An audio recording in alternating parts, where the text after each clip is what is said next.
ரெண்டாவது புறமா வந்துருச்சு. ஏன்டா இவ்வளோ லேட்டுன்னு கேட்குறீங்களா? ரேஷன் கடைக்கு வந்து போயிட்டு வரதுக்குள்ளே பார்த்தீங்கன்னா ரணகலம் பண்ணி வச்சுருக்காங்க நம்ம சௌந்தர்யா. எல்லாத்தோட தம்ப்ளைனும் பார்க்குறேன், எல்லா வீடியோட தம்ப்ளைன் வந்து சௌந்தர்யான்னு தான் இருக்குது.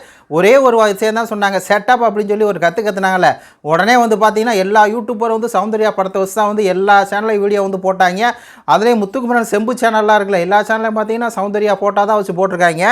ஆனால் அங்கே ஒருத்தர் மிச்சர் சாப்பிட்ருக்கானே முத்துக்குமரன், இப்படியெல்லாம் ஒன்றும் பண்ணாமல் சும்மா உட்காந்துட்டு மிச்சர் சாப்பிட்றவனை எப்போ டைட்டில் இன்னொரு சொல்கிறீங்க அப்படின்னு சொல்லியே தெரில. சௌந்தர்யா வந்து செட்டப் அப்படின்னு சொல்லி ஒரே ஒரு சவுண்டு தான் கொடுத்தாங்க. அதுக்கு வந்து பார்த்திங்கன்னா எல்லா சேனல்லையும் சரி அப்படியே வந்து பார்த்திங்கன்னா நம்ம சௌந்தர்யா போட்டால் தான் இருக்குது. ஏதாவது சௌந்தர்யா கண்டென்ட் கொடுக்குறாங்க, முத்துக்குமரன் என்ன பண்ணுறான், மிச்சர் சாப்பிட்ருக்கான், அவன்லாம் டைட்டில் வினர் அப்படிங்கிற ரேஞ்சுக்கு இவங்க பேசிகிட்டு இருக்காங்க. ஆக்சுவலாக இந்த ரெண்டாவது புறமாக வந்து ஏதோ ப்ராங்க் அப்படிங்கிறாங்க.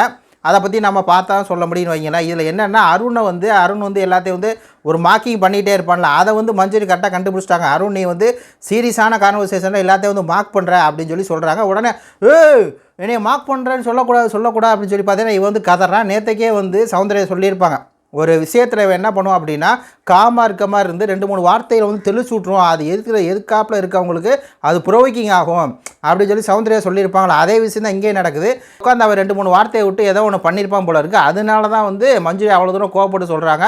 உடனே வந்து என்னை சொல்லக்கூடாது, நான் மார்க் பண்ணுறேன் சொல்லக்கூடாது, நான் யார் தெரியுமா அப்படின்னு சொல்லி இப்படி பண்ணுறேன். அதுக்கு மஞ்சரி அப்போ மாக்கின்னு சொல்லாமல், கேலின்னு சொல்லாமல், கிண்டல்னு சொல்லாமல் அப்படிங்கிற மாதிரி சொன்னாங்க பாருங்க. அப்படியே அப்படின்னு சொல்லக்கூடாது.